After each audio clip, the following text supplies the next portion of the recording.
warahmatullahi wabarakatuh. Kami mahasiswa dari STAI Miftahul Ulum Tanjung Pinang, program studi pendidikan agama Islam. Kali ini kami membuat video mengenai metode karya wisata untuk memenuhi tugas mata kuliah metode pembelajaran kreatif yang diampu oleh Ibu Zaimah MPDI. Selamat menyaksikan. Oke teman-teman, kali ini saya akan membahas mengenai metode karya wisata. Mungkin teman-teman sering mendengar mengenai kata metode karya dan wisata. Kali ini saya akan menjelaskan terlebih dahulu mengenai pengertiannya sebelum kita memasuki ke materi yang lebih dalam. Yuk simak video selanjutnya. Metode karya wisata adalah pesiar yang dilakukan oleh peserta didik untuk melengkapi pengalaman belajar tertentu untuk melengkapi bagian integral dari kurikulum sekolah.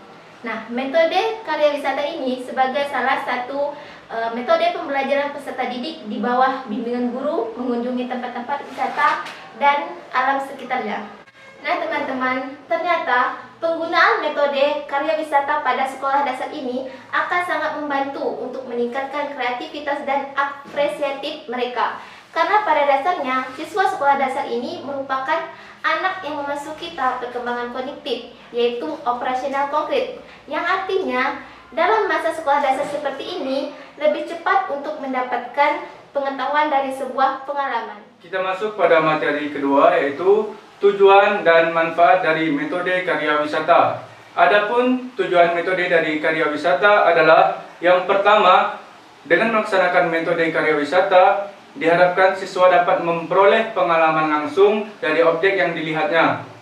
Yang kedua, menghayati tugas atau pekerjaan, seseorang dapat bertanya langsung, dengan demikian mereka mampu memecahkan persoalan yang dihadapinya dalam pelajaran maupun pengetahuan umum. Yang ketiga, mereka bisa melihat, mendengar, meneliti, dan mencoba apa yang dihadapinya supaya dapat mengambil kesimpulan dan memahaminya secara langsung. Yang keempat, pembelajaran dengan metode karya wisata dapat mempengaruhi seluruh aspek-aspek perkembangan anak.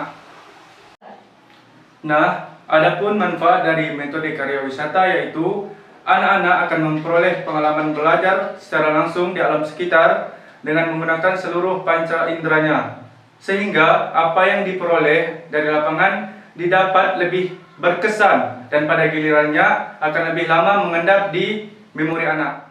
Oke teman-teman, untuk materi yang terakhir kita akan membahas mengenai kelebihan dan kekurangan metode karya wisata. Yang pertama saya akan menjelaskan mengenai kelebihan metode karya wisata. Nah, yang pertama ialah siswa dapat melihat berbagai kegiatan para petugas secara individu maupun kelompok dan dihayati secara langsung yang akan memperdalam dan memperluas pengalaman mereka. Kemudian yang kedua, dengan objek yang ditinjau itu, siswa dapat memperoleh bermacam-macam pengetahuan dan pengalaman yang terintegrasi. Kemudian yang ketiga, anak didik dapat mengamati kenyataan-kenyataan yang beraneka ragam dari dekat. Kemudian yang terakhir, dapat memperoleh informasi dengan jalan mengadakan wawancara atau mendengarkan ceramah yang diberikan. Yang terakhir ialah kekurangan metode karya wisata. Ternyata karya wisata ini memiliki beberapa kekurangan. Yang pertama ialah memerlukan persiapan yang melibatkan banyak pihak. Kemudian yang kedua, jika karya wisata ini sering dilakukan, maka akan mengganggu rencana pelajaran. Apalagi tempat-tempat yang dikunjungi itu agak jauh dari sekolah. Kemudian yang ketiga, kadang-kadang mendapat kesulitan dalam bidang transportasi. Nah, kemudian yang keempat, jika tempat yang dikunjungi ini sukar diamati, akibatnya siswa menjadi bingung dan tidak akan mencapai tujuan yang diharapkan. Kemudian yang terakhir ini memerlukan pengawasan yang ketat dan biaya yang relatif tinggi.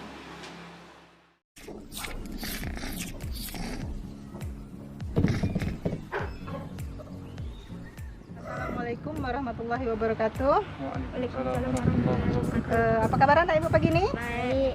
Alhamdulillah. Nah, anak ibu tidak sakit? Tidak. Tidak batuk? Tidak. Tidak pilek? Tidak. Alhamdulillah sehat semua ya. Nah, hari ini kita akan belajar berkarya wisata ke sebuah museum. Nah, apa itu berkarya wisata dan apa tujuannya? kita memakai metode berkaryawisata agar anak ibu tidak bosan belajar di kelas terus ya, biar ada suasana yang berbeda dan mendapat pengalaman-pengalaman baru di museum nanti. Nah, karena kita berada masa pandemi, anak ibu harus mengikuti protokol kesehatan, yaitu pakai masker, jaga jarak, dan sesering mungkin mencuci tangan.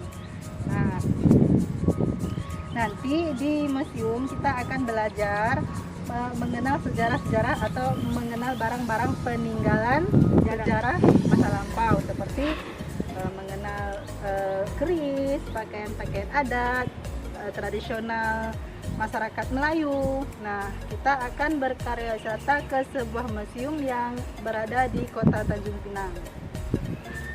Anak-anak ibu siap? Siap. Oke.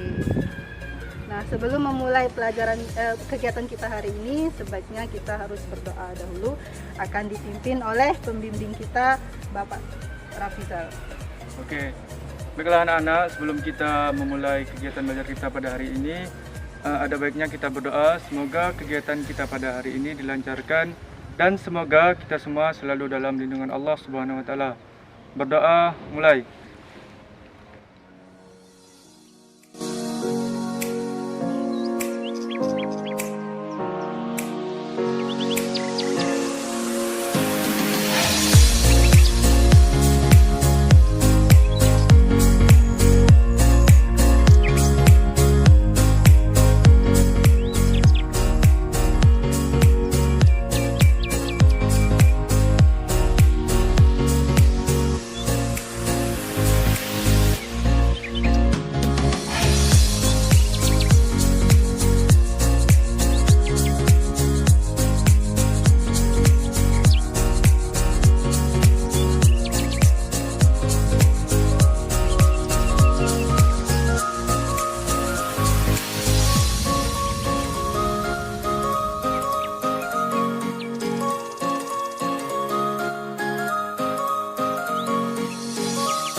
Nah, anak-anak, alhamdulillah kita sudah sampai di Museum Sultan Sulaiman Batu Al-Alamsyah, Kota Tanjung Pinang. Nah, jadi sebelumnya nanti sebelum kita masuk nanti akan dijelaskan oleh ibu guru kita, yaitu Ibu Raja Dewi. Ya, alhamdulillah ya, kita sudah sampai di museum. Nah, kita ingin masuk museum, kita kan masuk ke dalam, melihat apa-apa saja yang ada di dalam museum. Nah, nanti anak ibu bisa mempelajari apa aja. Terus, ketika di museum kita punya tata cara. Pertama, anak ibu tidak boleh bermain, tidak boleh bersuara, dan juga tidak boleh makan agar museumnya tidak kotor. Jika anak ingin bertanya, boleh. Kita tidak boleh bersuara, tidak boleh berbicara sama sekali. Nah, bicaranya boleh. Ketika ada pertanyaan nih, anak itu mau bertanya, silakan tanyakan dulu ya. Nanti dibaca, amati barang-barang yang ada di museum, jangan sampai merusaknya. Nah, untuk materi kali ini kita akan mengamati sejarah tradisional masyarakat Melayu. Salah satunya keris. Nah, satunya lagi itu kita akan mengamati pakaian pernikahan adat Melayu. Nah, nanti di dalam ada pakaiannya dan juga ada kerisnya. Nah, anak itu bisa mengamati kerisnya berbentuk seperti apa, dibuat tahun berapa, dan siapa pahlawan-pahlawan kita yang memakai keris tersebut. Dan juga pakaian adat pernikahan Melayu. Nanti anak-anak itu buat di kertas kesimpulan dari apa yang anak ibu amati itu yang anak ibu tulis. Misal nih, pakaian pernikahan bagi perempuan, bagi wanita itu namanya apa? Terus nanti hiasan kepalanya itu namanya apa? Itu juga dengan pakaian pernikahan untuk laki-lakinya. Kainnya itu sobeknya itu namanya apa? Terus bajunya laki-laki itu namanya apa? Terus hiasan kepala laki-laki namanya apa? Nanti Nah, jika ada pertanyaan, nanti silakan langsung bertanya ke Ibu ya. Oke, siap?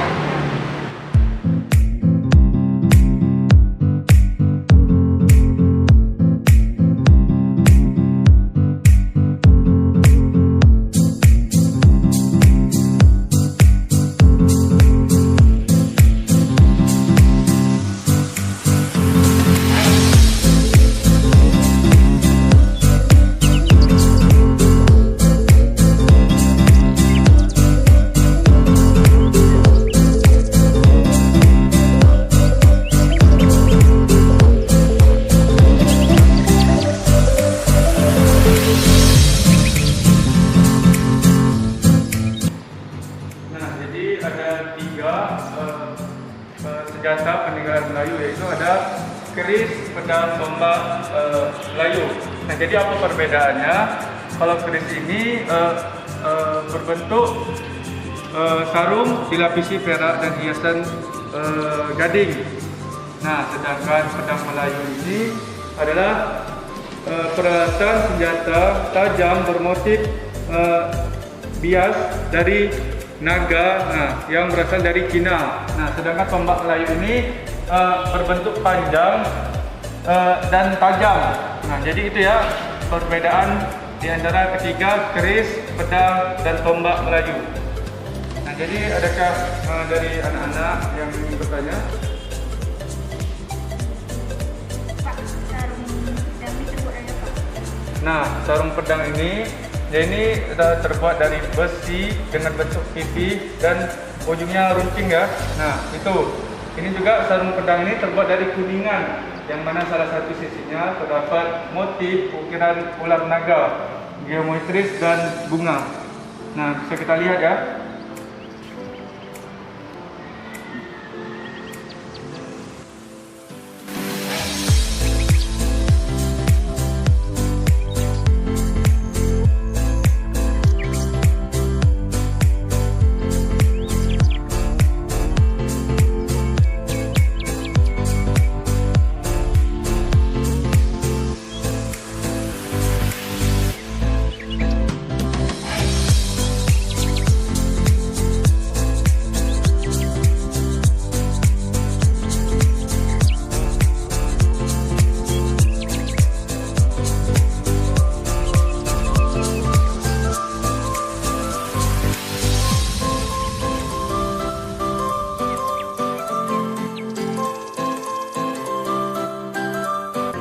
Bisa lihat ya, ini salah satu pakaian adat pernikahan tradisional masyarakat Melayu. Nah, kalau untuk perempuan, nama baju ini baju kurung ya namanya. Terus laki-laki juga nih di atas ini pakaian pengantin itu ada hiasan kepalanya. Yang di atas bunga kecil-kecil itu namanya kembang goyang. Terus ini hiasan kepala yang menjurai ke bawah. Terus ini juga ada anting-antingnya yang menjurai ke bawah. Terus ada hiasan untuk mempercantik penampilan pengantinnya. Terus ini ada selempang. Nah, ini ciri khasnya juga pakaian pengantin memakai selempang. Nah, terus juga ini untuk laki-lakinya hiasan kepalanya itu, nah kita tahu kan namanya kanja. Terus juga pakaian laki-lakinya juga memakai kalung untuk mempercantik penampilan, bergagah kan pengantinnya. Nah, juga ini memakai ada diselipkan sebuah keris. Nah, terus ini memakai songket. Nah, ini ciri khas Melayu. Terus iya, ini ikatan pinggangnya, tali pinggangnya untuk songket. Nah, terus juga ini perempuannya memakai tali pinggang, ini namanya pending. Nah, pending. Ini pakaian adat perkawinan namanya teluk belanga, baju kurung teluk belanga. Ciri khasnya seperti ini ya. Nah, nanti bisa lihat ini lurus, ini lehernya ya. Ada lehernya berbentuk seperti ini. Nah, ini biasa disebut tudung manto ya. Nah, Ibu, tapi kalau yang biasanya itu lebih banyak hiasannya. Ini kan untuk contohnya ya. Nah, ini kembang goyang. Ini hiasan-hiasan kepalanya. Oke, ada yang mau ditanyakan? Mana? Nah, ini juga salah satu pakaian adat pernikahan. Pakaian adat pernikahan namanya teluk belanga. Nah, nanti anak ibu bisa baca di sana itu ada penjelasannya tentang macam-macam pakaian adat pernikahan masyarakat Melayu. Nah, Ibu bisa nanti baca di situ penjelasannya ya.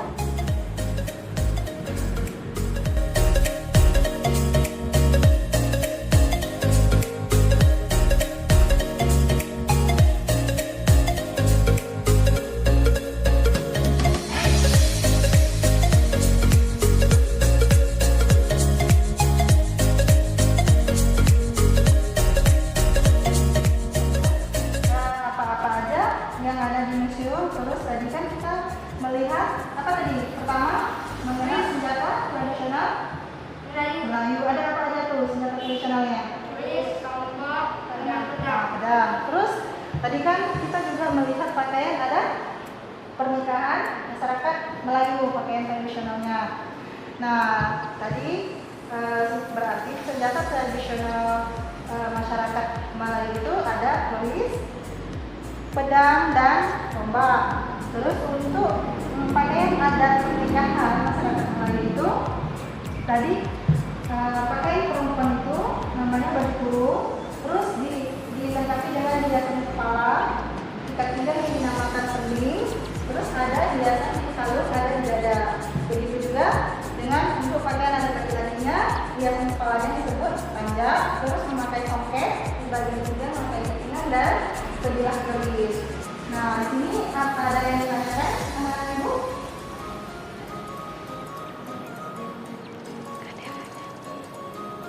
Silakan bertanya tentang sejarah tradisional tadi, bisa boleh atau mengenai pakaian adat. Kan anak-anak Ibu sering tuh melihat pada perkawinan nantinya memakai pakaian seperti itu. Nah, kan anak Ibu bisa lihat ini namanya apa, ini namanya apa. Nah, seperti itu kan seringnya anak pakai ini. Baiklah, karena anak-anak Ibu udah paham semua, udah pakaian adat juga sudah sering melihatnya, dan anak-anak Ibu juga sudah baca kan keterangan-keterangan tadi yang ada di sini. Ya, alhamdulillah Ibu sangat berharap kita bisa mengambil manfaat dari kegiatan yang kita lakukan hari ini. Kita bisa mengenal sejarah dan peninggalan-peninggalan masa lalu, serta mengenal tradisi-tradisi kita orang Melayu. Nah, gitu. Demikianlah kegiatan kita hari ini. Kita tutup dengan doa. Semoga kita selamat sampai tujuan sampai pulang ke rumah. Baiklah, silakan Pak Rafiza untuk memimpin doa kita hari ini agar kegiatan kita hari ini mendapat berkah untuk anak-anak Ibu semua. Nah, baiklah anak-anak, karena sudah selesai kegiatan dalam pembelajaran metode karya wisata, ada baiknya kita memulai dan menutupnya dengan membaca doa. Doa mulai.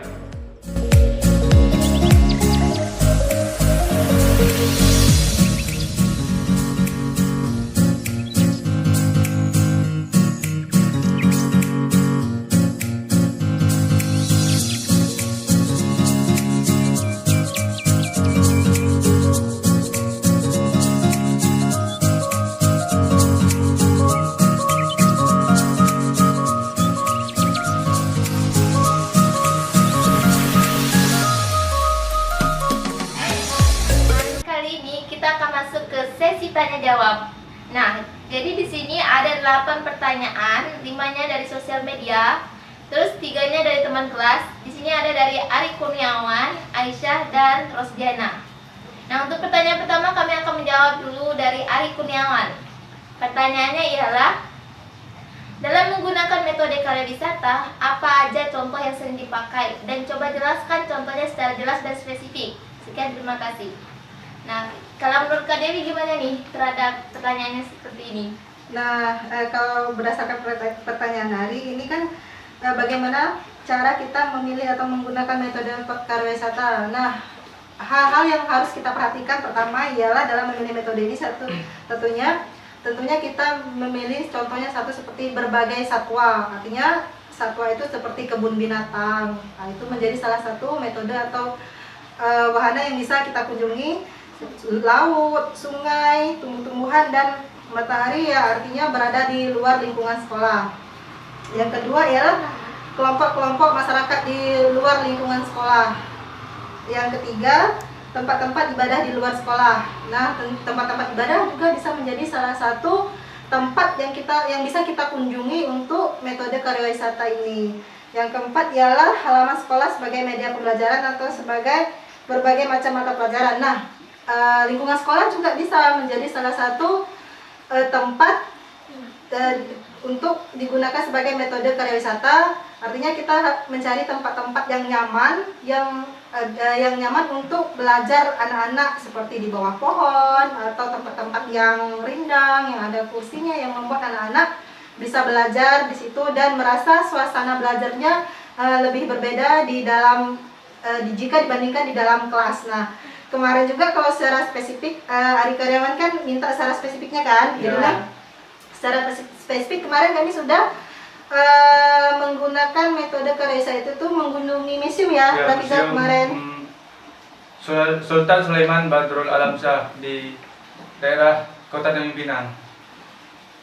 Nah, di situ kita melihat di dalam museum itu ya, ada berbagai macam benda-benda bersejarah di dalamnya. Nah, di situ kita mengambil 2 tema ya. Pertama, contohnya kami mengambil tentang senjata tradisional seperti keris, pedang dan tombak.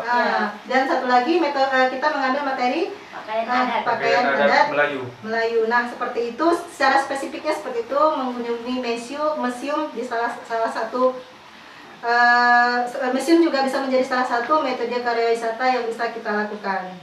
Nah, oke, jadi begitu jawaban untuk Ari Kurniawan. Oke, lanjut ke pertanyaan selanjutnya, yaitu dari Nur Aisyah. Nah, jadi dari Nur Aisyah ini dia bertanya mengenai Dinas Pendidikan tingkat kabupaten atau kota sudah memperketat kegiatan studi tour, sekolah atau karyawisata untuk seluruh siswa karena adanya virus corona.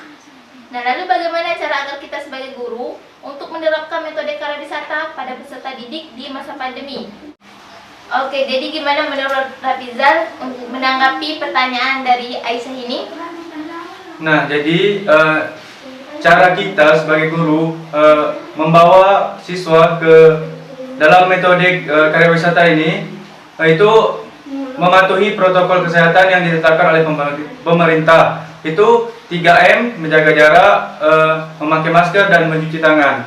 Nah, jadi kemarin kami sudah melakukan metode karyawisata ini di Museum Sultan Sulaiman Badrul Alam Shah. Nah, itu kami sudah menjelaskan kepada siswa bahwa pentingnya menjaga 3M itu sebelum masuk ke ruangan museum tempat yang kami kunjungi itu. Oke, jadi sebelum kami mengunjungi karyawisata, mengunjungi tempat museum tersebut, kami juga memastikan anak-anak dalam keadaan sehat, seperti tidak pilek, tidak demam atau hal-hal yang lainnya. Dan kemudian kami juga membekali hand sanitizer agar ketika anak-anak misalnya memegang peralatan-peralatan yang ada di museum tersebut tidak tersentuh kumannya, seperti itu. Nah, yang jelas untuk metode karyawisata di masa pandemi ini saya rasa bisa-bisa aja kita lakukan. Yang penting kita harus tepat dalam menjaga protokol kesehatan seperti yang telah disebut teman-teman kami tadi kan.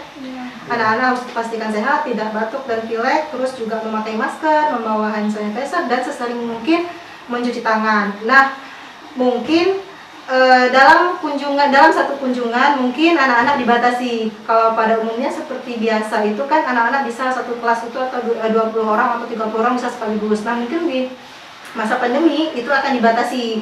Misalnya sekali kunjungan itu hanya dibatasi 15 orang karena kan harus menjaga jarak nih. Saya rasa seperti itu. Oke, jadi saya rasa cukup untuk pertanyaan dari saudari Aisyah. Lanjut ke pertanyaan selanjutnya, yaitu dari. Nah, selanjutnya ini ada pertanyaan dari teman kita Rosdiana. Bagaimana cara menghilangkan pandangan negatif orang tua siswa terhadap metode karyawisata? Kemudian, apakah masih efektif dilaksanakan metode ini mengingat adanya kemajuan teknologi sehingga siswa bisa search di Google untuk mengetahui dunia luar? Nah, jadi bagaimana Hina untuk menanggapi pertanyaan dari Rosdiana? Oke, jadi menanggapi pertanyaan dari Rosdiana ini, pada umumnya teman-teman, kekhawatiran orang tua terhadap metode karya wisata itu terletak pada perjalanan untuk menuju tempat wisatanya. Jadi biasanya dalam melakukan metode karya wisata itu, tempat-tempat yang dikunjungi itu di luar sekolah atau mungkin jaraknya agak jauh dari sekolah. Nah, disitulah ada kekhawatiran dari orang tua. Nah, untuk menanggapi hal tersebut, jadi kita sebagai guru atau pihak sekolahnya harus memberikan seperti surat pernyataan atau surat izin gitu. Jadi diberikan kepada siswa, kemudian diminta tanda tangan bagi orang tua atau wali murid yang setuju terhadap kunjungan tersebut. Kemudian apakah masih efektif atau tidaknya metode karya wisata ini pada perkembangan globalisasi yang sangat pesat, khususnya di Indonesia ini. Nah, jadi kalau menurut saya ini masih efektif teman-teman, dikarenakan mengenai jika kita pahami dari pengertian metode karya wisata itu sendiri ialah kita belajar di luar gitu, bukan di dalam kelas atau di ruangan kelas. Nah, jadi misalnya kalau search di Google untuk mengetahui dunia luar, itu anak-anak hanya terpaku pada layar monitor saja. Mereka tidak bergerak atau mungkin mereka merasa bosan gitu, hanya sekedar menatap layar monitor saja. Nah, dan juga metode karya wisata ini dia tuh melihat objek secara langsung. Apa-apa yang akan dibahas itu dengan melihat objek, dan apa yang tidak ia pahami dia bisa langsung bertanya kepada guru pembimbingnya gitu. Metode karya wisata juga pastinya akan menambah pengalaman baru untuk anak-anak. Artinya yang biasanya mereka belajar di kelas, berinteraksi hanya satu guru atau dua guru. Nah, ketika mereka berada di lingkungan baru atau di tempat wisata, mereka belajar mendapat pengalaman baru di lingkungan baru dan mengenal hal-hal baru seperti itu. Jelas di masa globalisasi seperti ini, metode karya wisata sangat-sangat efektif dilaksanakan untuk sesekali atau setahun sekali seperti itu. Nah, itu untuk jawaban dari teman kita Rosdiana. Selanjutnya pertanyaan dari sosial media, yaitu dari Indah Sapitri. Pertanyaannya, apakah ada prinsip tertentu dalam melaksanakan metode karya wisata, terutama dalam pemilihan tempat? Nah, kalau menurut kami, prinsip khusus yang harus kita perhatikan dalam memilih metode karya wisata itu kan lokasi. Nah, yang pertama, lokasi yang dituju itu atau tempat yang akan kita kunjungi itu harus sesuai dengan materi yang akan kita pelajari. Contohnya seperti kita ingin mempelajari materi sejarah, otomatis kita harus memilih museum, karena di museum itu banyak sekali barang-barang peninggalan sejarah yang bisa anak-anak pelajari secara langsung, sehingga mereka mengenal benda-benda sejarah yang dipergunakan orang-orang zaman dahulu untuk menambah wawasan mereka dalam mengenal sejarah-sejarah yang mereka pelajari. Yang kedua, yang kedua ini usahakan tempat yang dikunjungi tidak terlalu jauh, karena jika terlalu jauh siswa akan merasa lelah di saat perjalanan, di dalam perjalanan. Nah, begitu juga akan memakan biaya yang terlalu besar gitu. Jadi yang terakhir teman-teman, usahakan guru itu harus mensurvei terlebih dahulu tempat wisata yang akan dikunjungi. Nah, hal ini tuh bertujuan agar apakah tempat itu aman atau tidaknya untuk dikunjungi gitu, dan sesuai atau enggak dengan pelajaran. Oke teman-teman, itu tadi jawaban dari pertanyaan Indah Sapitri. Nah, jadi kita masuki pertanyaan selanjutnya, yaitu dari Siti Nurpalinda. Dari kekurangan atau kelemahan metode karya wisata yang telah pemateri paparkan di dalam makalah, apakah ada tips-tips berupa solutif agar metode karya wisata ini dapat berjalan sesuai dengan rencana tanpa hambatan? Nah, jadi gimana ini Kak Dewi? ya kalau mengenai tips tentunya ada ya, Rafizal. Ya. Jadi tips-tipsnya itu yang pertama itu ada mempersiapkan karya wisatanya. Nah, maksudnya ini itu tentukan tujuan karya wisata yang akan disusun dengan konsep atau materi yang ingin disampaikan. Nah, yang kedua, itu harus didiskusikan dengan anak mengenai manfaat dari kegiatan karya wisata. Dan yang terakhir ini, yang ketiga, kemukakan prosedur karya wisata yang dilakukan secara bertahap dari awal sampai akhir. Nah, seperti itu ya untuk tips yang pertama. Nah, berikutnya ketika kita sudah mempersiapkan karyawisata, otomatis kita masuk bagian pelaksanaan karyawisatanya. Ada beberapa hal yang harus kita perhatikan dalam pelaksanaan karyawisata. Yang pertama yaitu anak didik tentunya harus dibimbing oleh guru. Nah, berikutnya juga pendidik mendorong anak-anak untuk berbuat aktif atau antusias dalam kegiatan tersebut. Berikutnya juga guru harus mengevaluasi dari kegiatan-kegiatan yang dilaksanakan tersebut. Nah, tips yang ketiga yaitu kita harus mengambil kesimpulan dari kegiatan yang kita lakukan. Misalkan kita meminta anak-anak untuk memberi hasil laporan yang mereka dapatkan. Nah, dari hasil laporan itu nanti akan kita diskusikan kepada anak-anak agar menjadi pelajaran bagi mereka. Nah, berikutnya yaitu kita harus menyimpulkan dari kegiatan yang mereka lakukan. Artinya anak-anak harus mendapat kesimpulan dari apa yang mereka lakukan dari kegiatan-kegiatan yang mereka lakukan tersebut. Oke, jadi itu jawaban dari pertanyaan Siti Nurfalinda. Oke, jadi kita lanjut ke pertanyaan berikutnya, yaitu dari Putri Rahayu. Bagaimana cara untuk membangun metode karyawisata ini agar tidak membosankan? Nah, kalau menurut kami salah satu metode yang bisa kita pakai untuk agar metode karyawisata itu tidak membosankan, seperti yang ini kan juga berkaitan dengan pertanyaan sebelumnya, Ya, yang tips-tips ya, itu. tips dalam memilih metode karyawisata. Nah, salah satunya itu pendidik mendorong peserta didik berbuat aktif dan antusias dalam kegiatan karyawisata tersebut. Berikutnya juga pembimbing atau pendidik harus memilih lokasi yang sesuai dengan jenjang pendidikannya.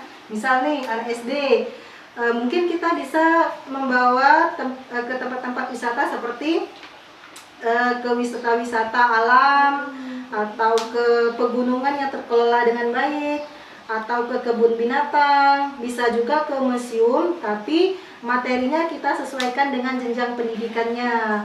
Misalkan anak SD, mungkin kita hanya mengenalkan materi senjata-senjata tradisional atau mengenal pakaian adat saja. Nah, menurut kami seperti itu, harus disesuaikan dengan jenjang pendidikan mereka masing-masing. Oke, jadi gimana Ijal, apakah ada tambahan?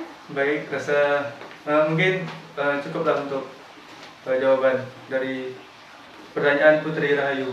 Oke, jadi itu saja untuk pertanyaan dari Putri Rahayu. Kita lanjut ke pertanyaan berikutnya. Ini dari Rinaldi. Coba Anda jelaskan secara jelas bagaimana penerapan dari pembelajaran dengan metode karyawisata yang Anda maksud, yang menurut Anda akan menumbuhkan minat serta semangat siswa untuk mengikuti pembelajaran dengan metode tersebut. Nah, jadi teman-teman, pada umumnya nih, untuk jenjang tingkat dasar, sekolah dasar, ini siswa-siswanya ini lebih aktif gitu kan, lebih aktif belajar di luar kelas dibanding di dalam kelas. Nah, dan juga anak SD ini rasa ingin tahunya itu kuat gitu. Nah, juga dia bisa melihat dari objek apa yang dia lihat di situ, di tempat yang museum itu. Nah, juga bisa menambah pengalaman baru dalam pengajarannya gitu. Nah, jadi oleh karena itu, dikarenakan ada rasa-rasa anak SD ini terlalu kuat gitu, rasa ingin tahunya, jadi salah satu metode yang efektif untuk hal ini ialah metode karyawisata, seperti itu. Pertanyaan terakhir ini dari teman sosmed, dari Leni Apriani.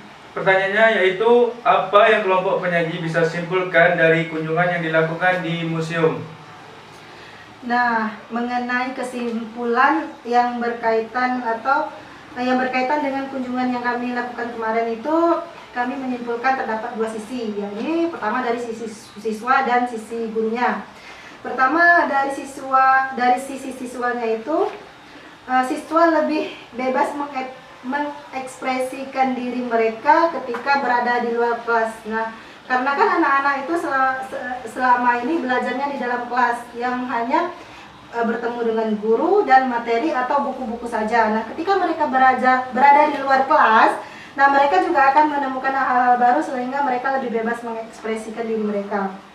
Yang kedua yakni siswa bisa berinteraksi langsung dengan objek yang mereka pelajari, sehingga itu akan memudahkan siswa memahami materi yang mereka pelajari.